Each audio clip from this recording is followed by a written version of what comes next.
जैसा कि केंद्र सरकार ने तीनों कृषि बिल सरकार ने वापस ले लिया है, इस पे आपका क्या कहना है? देखिए,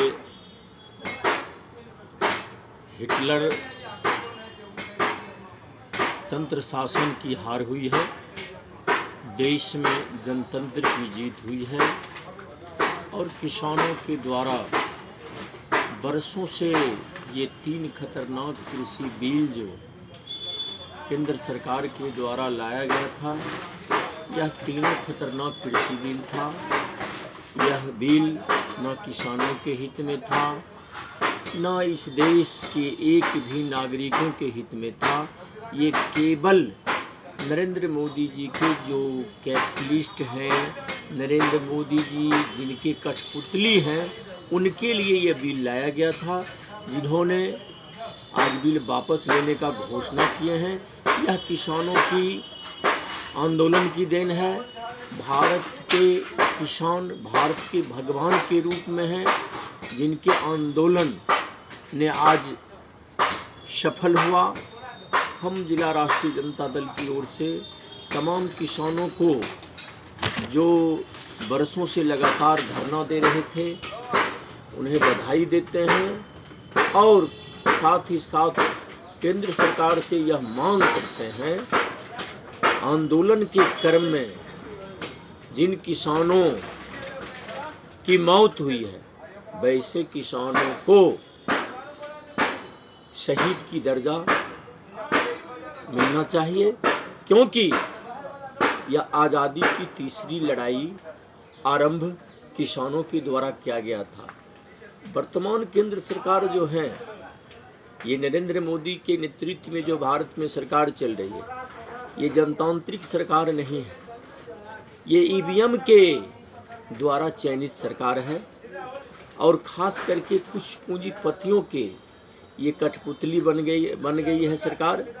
ये प्रधानमंत्री कुछ चंद पूंजीपतियों के कठपुतली के रूप में कार्य कर रहे हैं, जिसका जीता जागता उदाहरण है हमारे देश के जो महापुरुषों के द्वारा जो इस देश में सरकारी संपदा अर्जित किया गया था। वह हवाई अड्डा ले लीजिए, बंदरगाह ले लीजिए, रेलवे स्टेशन ले लीजिए, रेलगाड़ियाँ ले लीजिए, रेल पटरी ले लीजिए, BSNL ले लीजिए, तमाम सरकारी संस्थानों को ये केंद्र सरकार निजी हाथों में बेच रही है।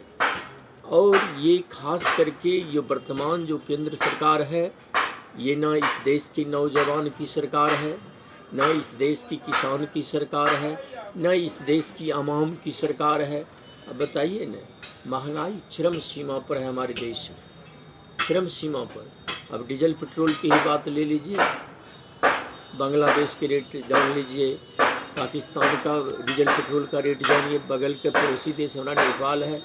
ये इस नाम पर भी ये खास करके लूटने के सिवा इस देश के हित में कोई कार्य सरकार कर ही नहीं रही है। खास करके ये भारत देश, हमारा देश जो है कृषि प्रधान देश है। यहाँ की 80% आबादी कृषि पर अपना जीवन यापन, कृषि पर ही जीवन निर्भर करता है, 80% आबादियों का, जिसके साथ ये 3 खतरनाक कृषि बिल लाकर ये केंद्र सरकार ने भारत के लोकतंत्र के साथ मजाक उड़ाने को कार्य किया था। और किसानों के द्वारा जो लगातार आंदोलन किया गया लोकतांत्रिक तरीके से, बाबा साहब डॉक्टर भीमराव अंबेडकर के द्वारा रचित जो संविधान हमारा है, वो संवैधानिक तौर तरीके से आंदोलन। अब बीजेपी के लोग आंदोलनकारियों को खालिस्तानी आतंकवादी को उपाधि देते थे। मैं आज उस बीजेपी वाले से पूछना चाहता हूँ, आज जिनके समर्पित 3 खतरनाक कृषि बिल जो केंद्र घोषणा किए हैं प्रधानमंत्री जी, हम वापस ले लिए हैं, जो पार्लियामेंट में विधिवत इसको पारित किया जाएगा। अब बीजेपी वाले बतावें, अब वो किसान खालिस्तानी है कि पाकिस्तानी है या आतंकवादी है, कि बीजेपी वाले सोचने की बात है। खास करके कभी भी भारतीय जनता पार्टी के शासनकाल में इस देश के नौजवानों को साथ न्याय नहीं किया है, इस देश के मजदूरों के साथ न्याय नहीं किया है। खास करके अभी किसान की समस्या हमारे बेगूसराय की ही ले लीजिए, संपूर्ण बिहार का, न किसानों के बीज उपलब्ध कराया जा रहा है, न किसानों को खाद उपलब्ध कराया जा रहा है, न अनुदान पर डीजल उपलब्ध कराया। यह सरकार समाज विरोधी सरकार है। समाज विरोधी इस सरकार का जाना तय है। जनता जाग चुकी है, यहाँ के नौजवान जाग चुका है, माताएं जाग चुकी है। यहाँ की आवाम का अब एक ही उद्देश्य रह गया है, ये फासिस्टवादी हिटलर शाही सरकार को जितना जल्द से जल्द इस देश से विदाई करने के बाद ही हमारा देश बचेगा, हमारे देश के संविधान बचेगा, हमारे देश के अमम बचेगा। पूरे देश को पुनः गुलामी की ओर झोंकने वाली सरकार को जाना तय है।